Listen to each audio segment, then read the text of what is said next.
지금 세상에는 100% 지지율을 있는 사람이 없어요. 그리고 이게 매주마다 바뀔 수가 있어 왔다 갔다 할 수가 있는데 올라갈 때는 다시 그 사람 끌고 올 거예요. 내려갔다가 다시 잘릴 거예요. 그러면 나라 발전이 언제예요?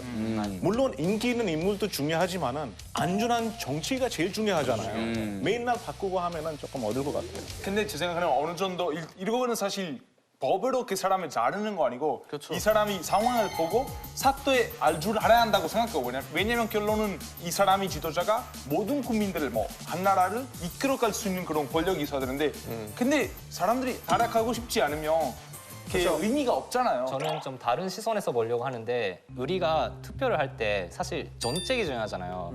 근데 만약에 천리가 된 후에 1년 지났어. 근데 떨어졌어요. 그때 그만두면 그 선거 때 약속을 한 정책을 지킬 수 없잖아요. 근데 그러면은 그 1년이라는 기간은 어떻게 돼요? 지켜봐야 돼. 우리가 잃어버리는 거예요. 그래서 그래요? 일본은 자꾸 이제 바꾼다고 이제 지난번에 소개했잖아요. 3년에 3번 천리 바꿨어요. 그래서 진짜 1년마다 뭔가 천리가 바뀌는 거예요. 임기를 못 채우고. 그 3년을 또 우리 잃어버린 3년이라고. 그만 좀 잃어버려. 개인적으로는 더 읽고 싶지 않아요.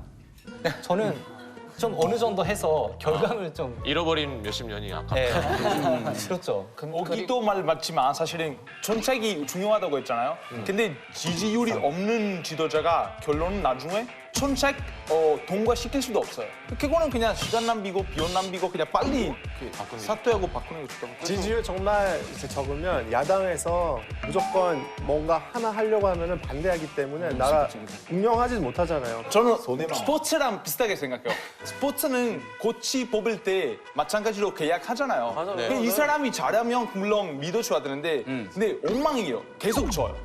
그러면 빨리 감독님 코치를 교체해야 만약에 크게 상대로 묻고 싶은 거 있는데 지지율이라는 게 인기라고 볼 수가 있잖아요. 인기 일시적인 거고 나 매일 일을 할 때 인기를 생각을 하면서 일을 하게 되고 사람을 사랑하게 만들면 내가 아이돌이에요. 돈이 아니에요. 그거는 개혁하는데 행복하게 하는 것도. 근데 이게 국민을 진짜 행복하게 해주면 내가 배우 되든가. 지지율이 좀 의견 같은 거예요. 그렇죠. 근데 그 지지율은 한 번 내려가면 바로 사퇴해야 되는 거는 아니죠.